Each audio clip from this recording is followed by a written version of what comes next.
স্বাগত আলপনা সংবাদে। সাথে আছি আমি আয়শা সিদ্দিকা।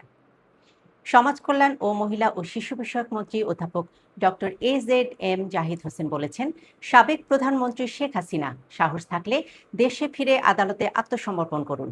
সকালে সাভারের পশ্চিম ব্যাংক টাউন এলাকায় বিশেষ চাহিদা সম্পন্ন ব্যক্তিদের জন্য নির্মাণাধীন ক্রীড়া কমপ্লেক্স প্রকল্প পরিদর্শন শেষে তিনি এ মন্তব্য করেন। মন্ত্রী আরও জানান, বর্তমান সরকার দুর্নীতির বিরুদ্ধে জিরো টলারেন্স নীতিতে কাজ করছে। প্রকল্পে কোনো ধরনের দুর্নীতি হয়ে থাকলে তদন্ত সাপেক্ষে দায়ীদের বিরুদ্ধে ব্যবস্থা নেওয়া হবে বলেও জানান তিনি। এদিকে প্রকল্প পরিচালক আব্দুল্লাহ আল মামুনের বিরুদ্ধে ওঠা দুর্নীতির অভিযোগ নিয়ে সাংবাদিকরা প্রশ্ন করলে তিনি কোনো মন্তব্য না করে সভাস্থল ত্যাগ করেন। কেউ একজন বলেছে যিনি বুক ফুলিয়ে আসবে। আমরা তো চাই যে সাহস থাকলে এসে আইসিটিতে মুখোমুখি হন, আইনের মুখোমুখি হন, তাহলে বোঝা যাবে যে বাপের বেটি কেমন।